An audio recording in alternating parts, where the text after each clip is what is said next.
Donc, on va embrayer avec un état des lieux que vont nous faire donc Nathalie Grenet-Le-Rouge et Patrick Maison. Un état des lieux des erreurs médicamenteuses, des données dont on dispose aujourd'hui.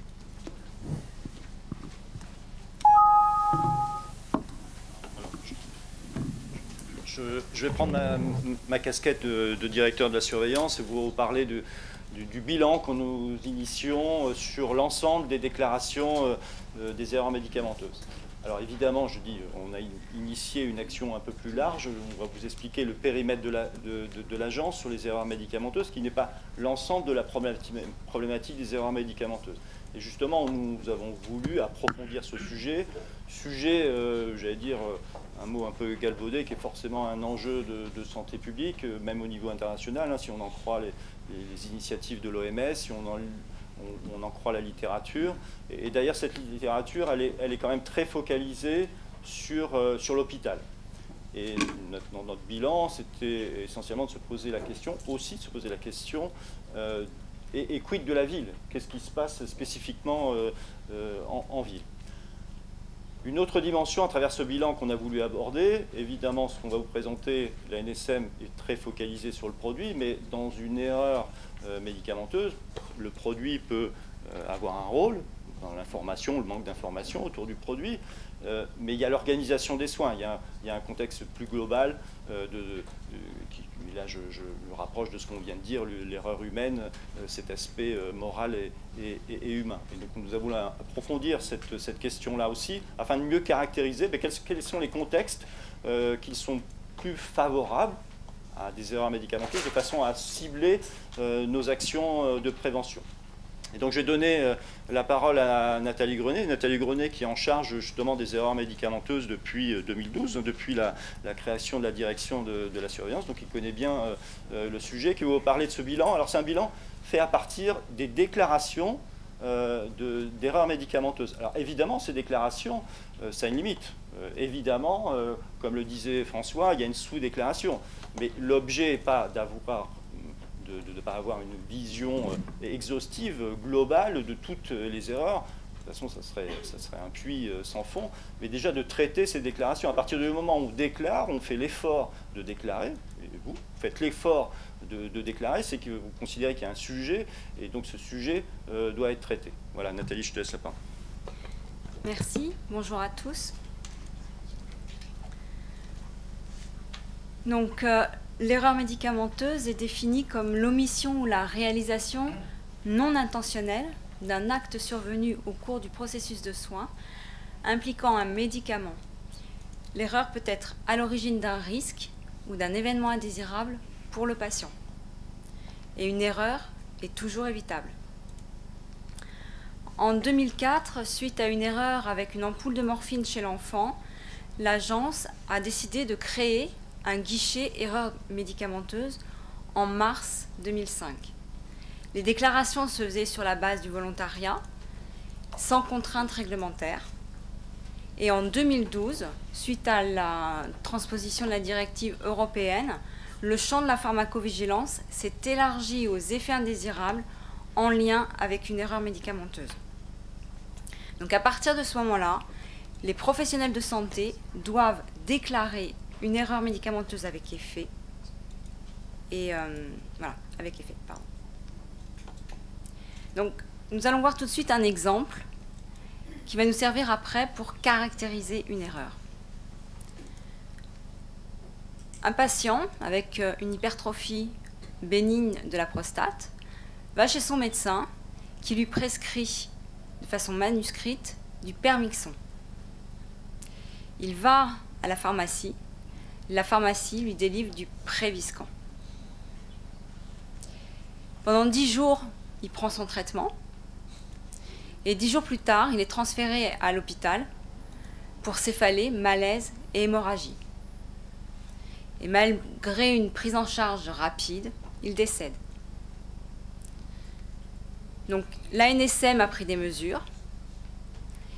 Elle a publié sur son site internet une brève dans le bulletin des vigilances Et elle a envoyé une lettre aux professionnels de santé invitant les médecins à prescrire en DCI et mettre le nom commercial en lettres capitales, et invite les pharmaciens à être particulièrement vigilants lors de la délivrance du Préviscan ou du Permixon. Donc comment on déclare une erreur? Une erreur médicamenteuse avec effet, vous le déclarez au centre régional de pharmacovigilance, et sans effet au guichet erreur. Mais le plus simplement, c'est de déclarer toutes les erreurs au portail de signalement des événements sanitaires indésirables à l'adresse signalement-santé.gouv.fr. Donc c'est un schéma qui montre l'évolution des déclarations d'erreurs médicamenteuses reçues à la NSM. Ce n'est pas un schéma d'augmentation des erreurs, mais c'est un schéma qui signifie qu'il y a une augmentation de la sensibilisation des professionnels de santé aux erreurs médicamenteuses. Donc, comment on caractérise une erreur? D'abord, il y a 3 types d'erreurs. L'erreur avérée, c'est quand le médicament est administré au patient. Et l'erreur avérée peut être avec ou sans effet. L'erreur potentielle, elle est interceptée avant l'administration du médicament au patient. Et le risque d'erreur, c'est l'observation qui témoigne d'un danger potentiel pour le patient. Ensuite, on qualifie l'erreur par son étape de survenue. Donc, on revient sur l'exemple précédent. On avait une erreur avérée, le médicament a été administré au patient, et on a une erreur de délivrance. Puis, on la qualifie par sa nature. C'est une erreur de médicament. Le pharmacien s'est trompé entre le Préviscan et le Permixan. Et enfin, on qualifie les erreurs par leur cause. Donc, il y a une cause produit, puisqu'il y a une similitude dans la dénomination Préviscan et Permixon. Et puis, il y a des facteurs contributifs, il y a des facteurs humains. Par exemple, l'ordonnance est manuscrite, illisible. Et puis, le pharmacien ne s'est pas rapproché de son médecin pour savoir qu'est-ce qu'il a prescrit. Et le pharmacien ne s'est pas rapproché non plus de son patient pour savoir quelle était sa pathologie. Et enfin, le patient n'a pas lu la notice du médicament. Il aurait vu que le médicament n'était pas adapté à sa pathologie. Donc, vous voyez, tous les acteurs sont concernés par l'erreur. Et puis, l'ANSM prend des mesures adéquates pour éviter qu'une nouvelle erreur ne se reproduise. Donc, on a analysé les déclarations de 2013 à 2017 et plus de 12 000 déclarations ont été analysées avec 81% d'erreurs avérées, 8% d'erreurs potentielles et 11% de risque d'erreur.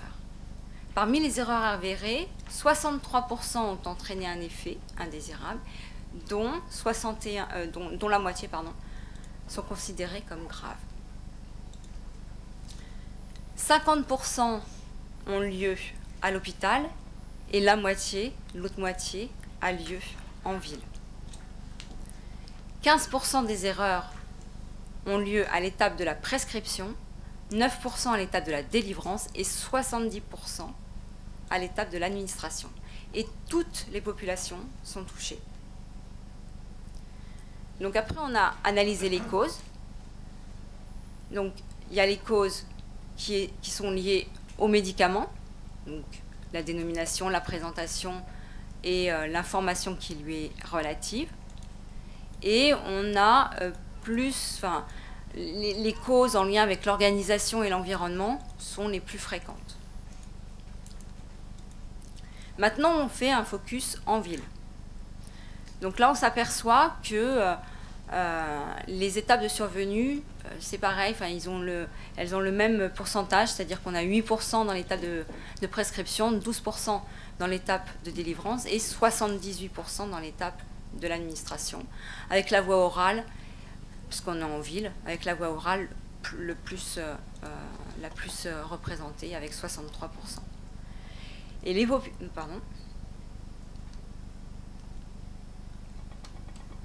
Et les populations les plus touchées, les plus fréquemment touchées, c'est la population pédiatrique avec 35% et les populations des personnes âgées avec 29%. Donc, pour la population pédiatrique, on a 60% des erreurs avérées qui sont avec effet, donc 40% sont graves. Et chez les personnes âgées, on a 80% des erreurs avérées qui sont avec effet, dont la moitié sont graves. Dans la population pédiatrique, toutes les étapes sont concernées, prescription, préparation, administration. Toutes les natures par étape sont concernées. Donc là, on s'attarde plus pour les erreurs d'administration, parce qu'on a vu qu'il y a un plus grand pourcentage concernant les erreurs d'administration. On a des erreurs de posologie qui correspondent à peu près à un tiers des erreurs, avec les antibiotiques sous forme orale buvable, l'utilisation des pipettes. Par exemple, la maman utilise la pipette du médicament A avec le médicament B, ou des erreurs de reconstitution des antibiotiques. Des erreurs de médicaments, la confusion entre chlorhexidine et sérum-phi, par exemple, qui entraîne une erreur de voix, parce que les mamans mettent la chlorhexidine dans le nez de leur enfant. Et pour les personnes âgées, c'est la même chose pour les étapes, les différentes natures d'erreurs pour chaque étape, mais avec des médicaments bien sûr différents, parce que les patients sont polymédiqués. Donc il y a des erreurs de posologie, des erreurs de médicaments et des erreurs de moment d'administration. Donc je vais passer la parole à Patrick pour conclure. Alors, brève synthèse, conclusion. Donc, à partir des déclarations que l'on a, encore une fois, hein, c'est les déclarations qui remontent à l'ANSM, on identifie bien, j'allais dire paradoxalement, qu'il y en a un vrai sujet en ville, avec 50% des déclarations qui concernent la ville. Alors, c'est pas anodin, parce que habituellement, enfin, ces déclarations-là proviennent souvent du milieu hospitalier. Et on voit en pharmacovigilance et en vigilance en général, les déclarations proviennent plus facilement de l'hôpital que la ville. On a beaucoup moins de déclarations. Et là, de voir que c'est 50-50, ça montre bien que ça concerne aussi la ville, même si c'était à peu près évident. Pourquoi ça ne concernerait pas la ville? On a réellement des remontées et des besoins en ville. On peut identifier les populations avec un tiers concernant les enfants, un tiers les sujets âgés, alors que dans la population générale, ces deux populations représentent à peu près 20%. En termes de déclaration, elles représentent donc beaucoup plus. Dans les étapes d'administration, d'après les résultats qu'on vient de présenter, les étapes, c'est surtout l'administration qui est concernée. Là, on pense qu'il y a sans doute un biais dans les déclarations. Dans les études, dans la littérature, l'étape d'administration est souvent mise en avant, mais pas à cette hauteur-là, et on a sans doute un biais dans l'administration, enfin de déclaration et sur l'administration, et finalement on a beaucoup de déclarations qui viennent de professionnels de santé à l'hôpital et qui concernent des erreurs d'administration des patients, en fait, réalisées en ville, sur la ville, réalisées par les patients. Après, si on essaye d'établir le profil, les profils de situations les plus susceptibles, plus exposés à ce risque d'erreur. Bon, on a les voies orales, mais les voies orales, on est en ville, donc évidemment que les voies orales sont plus concernées, puisqu'on utilise essentiellement les voies orales. La polymédication, quand on y réfléchit, ben, oui, c'est évident, mais ce n'est pas uniquement parce qu'on additionne des produits qu'on a plus d'erreurs, mais le fait d'en avoir plusieurs aussi, on multiplie, c'est un risque qui est multiplicatif, hein, et non additionnel, et plus on a de polymédication, enfin plus la prescription est large, l'utilisation des produits est large, plus on a des chances de faire des erreurs. Après, si on rentre un peu plus dans le détail, qu'on essaye de déterminer quel type de produit, quel type, la nature des erreurs, et là, ça va dépendre du contexte. On peut identifier effectivement des profils d'erreurs, mais ça va dépendre essentiellement de la pathologie des patients, de sa prise en charge, du type de produit. Et là, une difficulté pour l'agence, d'ailleurs, on peut identifier ça, c'est ce qu'on va poursuivre dans nos travaux, mais le but de tout ça, c'est de travailler, d'identifier, de comprendre, d'apprendre, et puis après de faire un retour d'information vers les personnes concernées. Et si on cible, il va falloir cibler aussi ce retour d'information. C'est aussi une limite que l'on a. Alors, justement, c'est comment améliorer notre système. Alors, c'est une réflexion, encore une fois, je vous présente la vision d'agence qui est à partager, qu'on souhaite partager. On a un système qui fonctionne, d'une déclaration, donc ce partage d'expérience. À partir de ces déclarations, on a une analyse au cas par cas, et puis une analyse globale, comme on vient de vous le présenter, afin de caractériser l'erreur, et puis les actions donc, à apprendre à partir de cette analyse-là, et donc de faire un retour d'information, de prendre des mesures spécifiques produits ou transversales sur plusieurs produits. Les produits, les suspensions buvables avec un dispositif d'administration. On a fait des recommandations globales qui concernent plusieurs types de produits, et puis à nous communiquer et que ces mesures ou ces informations soient prises en compte dans la pratique quotidienne. Donc on a les 3 axes, finalement,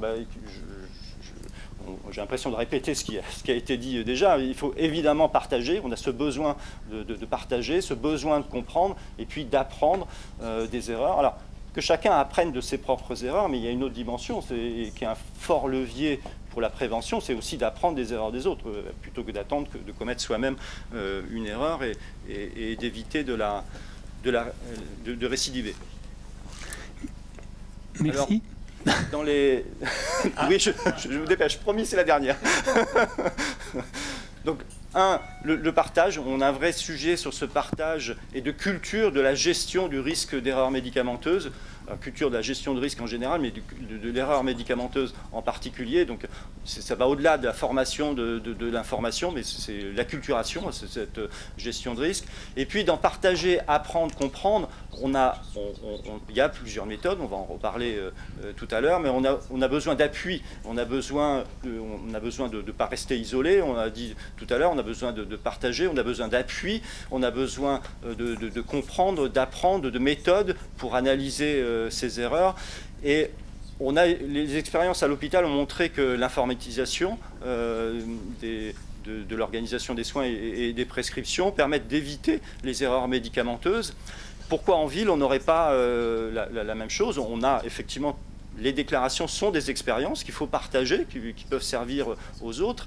Et l'analyse de ces expériences aussi, il faut aider à avoir un appui, une aide. Et les nouvelles technologies, voilà, une idée que l'on propose, c'est que les nouvelles technologies arrivent en appui dans cette compréhension, dans cet apprentissage et évidemment dans le partage des différentes expériences des uns et des autres. Voilà, j'ai fini. Merci. Merci Nathalie, merci Patrick. Donc,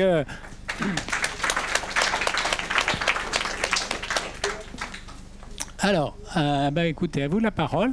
Après ce bilan, un état des lieux qui est intéressant, à vous. Pardon. Bonjour, je suis Isabelle Dupuis, je suis médecin généraliste à Paris et je suis membre de la SFTG, qui est une des associations du Collège de la médecine générale. Je m'occupe plutôt de ces questions de sécurité du patient et plus j'y travaille et plus il me semble qu'en ville, en tout cas, la question de la participation du patient est extrêmement importante. Le patient est autonome en ville, il prend ou il ne prend pas le médicament, il le prend correctement. Et la façon dont on va communiquer avec le patient, lui expliquer pourquoi ce médicament, quel est son rôle, qu'est-ce qu'on en attend, comment il faut le prendre. Plus on aura ces échanges avec le patient au niveau du médecin et au niveau du pharmacien, parce que là aussi, le trio médecin, pharmacien, patient, c'est là-dessus qu'on travaille beaucoup en ville, sur ces erreurs médicamenteuses.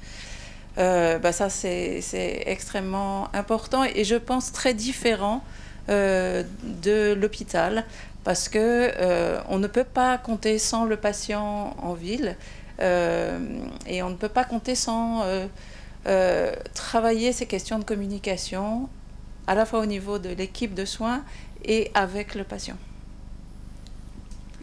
Oui, enfin, juste pour rebondir, je conclus que vous partagez un peu effectivement nos conclusions, qu'il y a des spécificités effectivement selon le contexte. Alors ville-hôpital, mais on peut aller un peu plus dans la précision. Et effectivement qu'il y a un besoin de partage, mais aussi avec le patient, à la fois partage, quand je dis partage, c'est à la fois les déclarations, puis dans l'autre sens.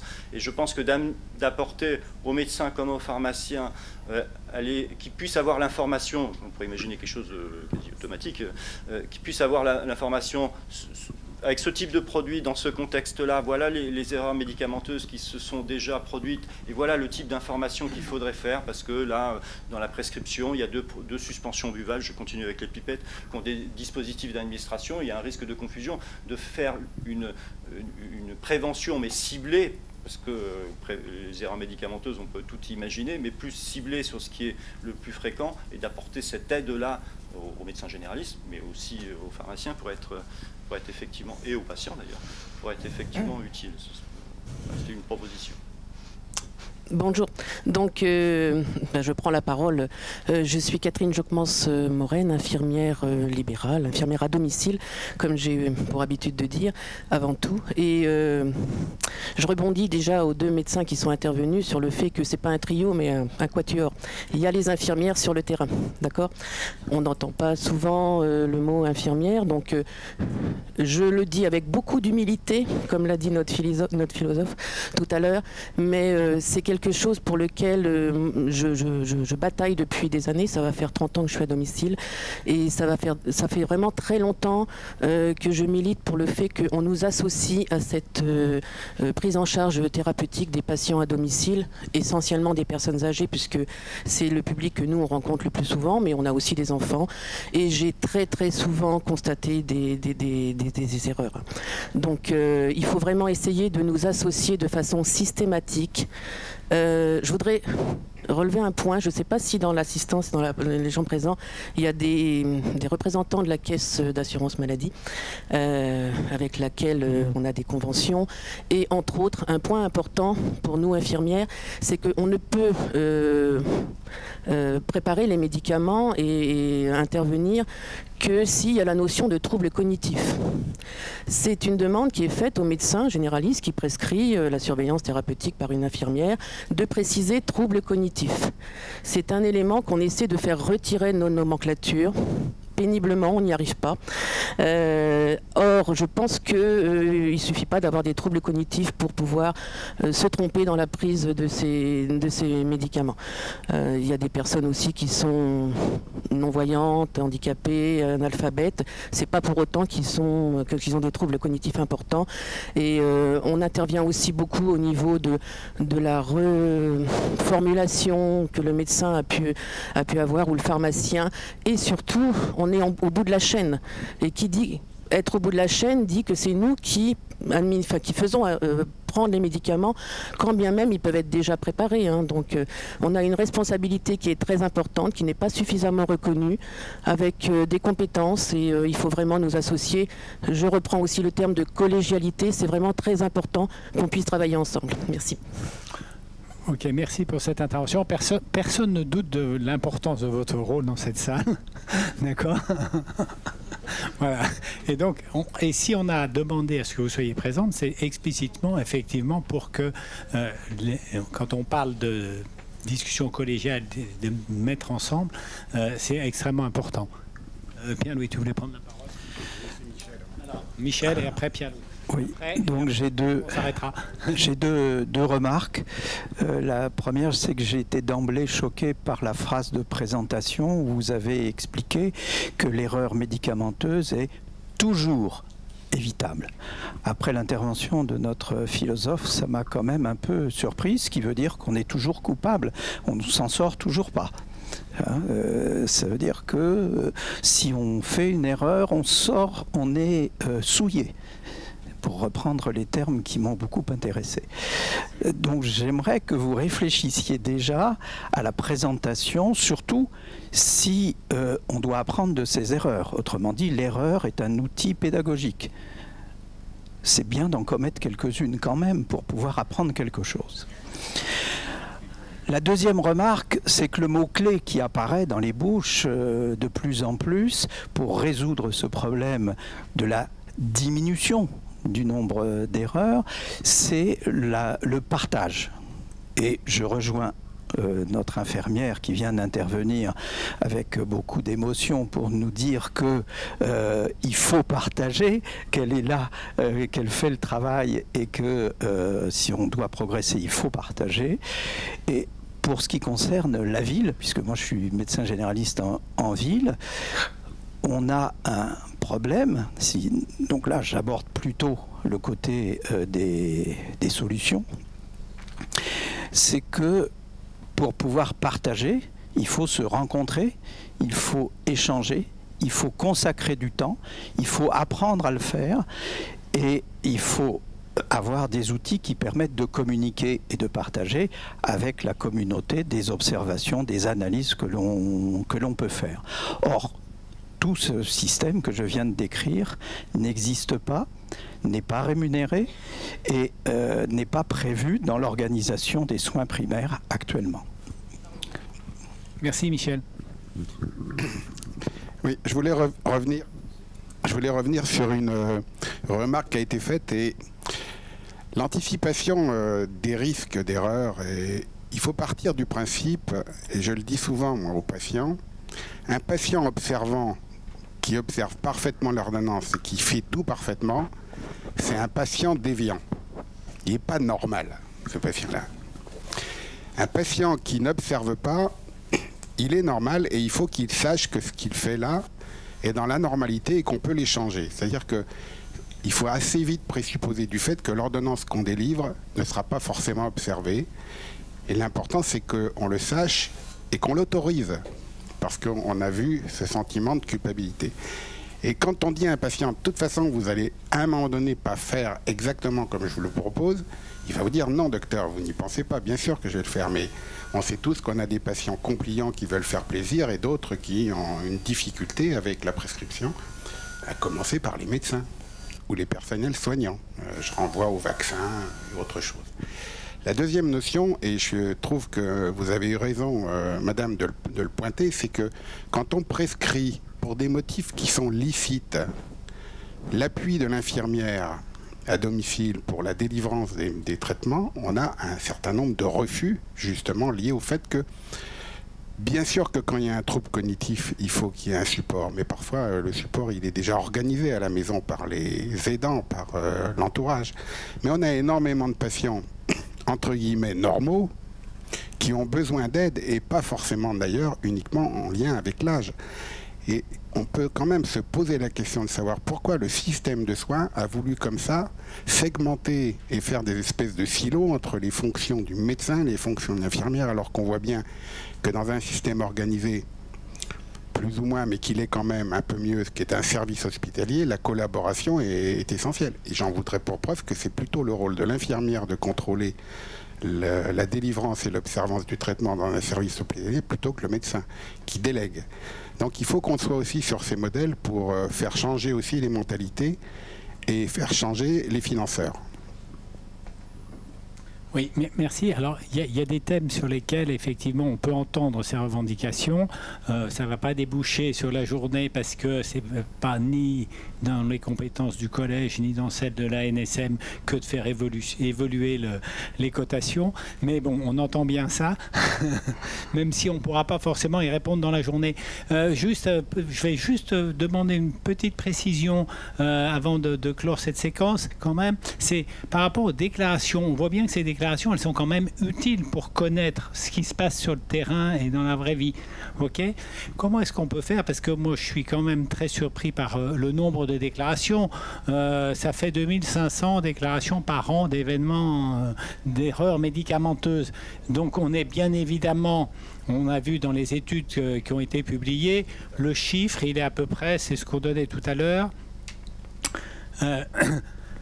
une erreur par population, pas par médecin, Pierre-Louis, comme tu l'as dit tout à l'heure, mais une erreur par population de médecins généralistes, chaque population de médecins généralistes, clientèle, chaque semaine est victime d'une erreur médicamenteuse. D'accord ? Donc ma population à moi, ma patientèle, chaque semaine dans ma patientèle, il y a un patient qui a qui est victime, entre guillemets, d'une erreur médicamenteuse. C'est ça les chiffres dont on dispose à l'heure actuelle à peu près.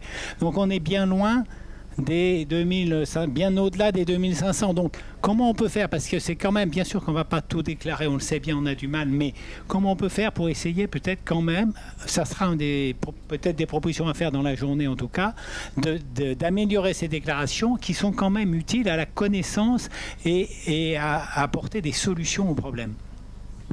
Alors, juste une précision, l'objectif d'un système de vigilance en général n'est pas de faire un registre et d'avoir l'exhaustivité. Et ce qui est important ce qui serait important, l'idéal pour les erreurs médicamenteuses, c'est d'avoir une déclaration pour chaque type d'erreur. Et un type d'erreur peut se répéter plus ou moins souvent, mais au moins de se servir de cette expérience pour prendre des mesures de façon à ce que de prévenir la récidive de ce type d'erreur. Donc comment on peut faire pour améliorer? Mais celui-ci, il faut améliorer justement pour qu'on ait l'éventail le plus large.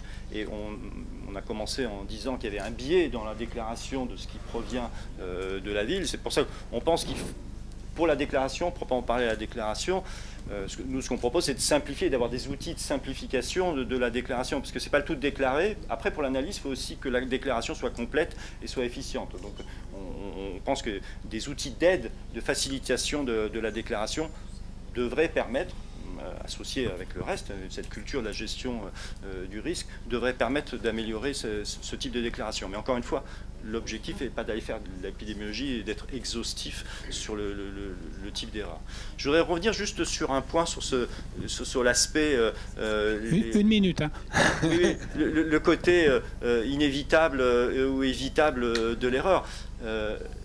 Faire des erreurs, c'est normal, c'est inévitable de faire des erreurs, tout le monde en fait, mais je reprendrai les propos de Pierre-Louis, c'est de récidiver, et donc la récidive est évitable, et il faut justement, c'est cette gestion du risque de l'erreur qui doit nous aider à apprendre collectivement de l'expérience de tout à chacun, de façon à éviter, donc c'est évitable, une récidive des erreurs. Merci. Ah. On va réserver une minute. Réserver une minute à la fin pour... Le meilleur à la fin.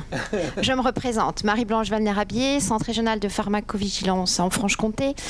Je voulais juste rajouter à tout ce qui vient d'être dit, et en faisant le lien avec ce que j'ai dit tout à l'heure sur cette notion aussi de solitude. C'est-à-dire qu'effectivement, déclarer pour déclarer, ça n'a pas un grand intérêt, mais je voudrais juste souligner qu'en tout cas pour les soins primaires, vous avez à disposition vos centres régionaux de pharmacovigilance qui sont là, à votre écoute, qui peuvent vous aider dans vos démarches de déclaration, qui peuvent vous aider au quotidien, à dédramatiser également, à vous aider à compléter. Et derrière, on retrouve dans notre système cette notion de collectivité que vous n'avez peut-être pas en soins primaires tout seul dans votre cabinet, mais nous collectons et effectivement, on retrouve au sein déjà rien que d'un centre et ensuite à l'échelle nationale avec les 31 centres, cette notion de collectivité et d'analyse, et c'est là que c'est intéressant. Donc sans pour autant vouloir atteindre l'exhaustivité, je voulais juste rappeler effectivement l'existence des centres régionaux de pharmacovigilance qui sont là pour ça. Merci.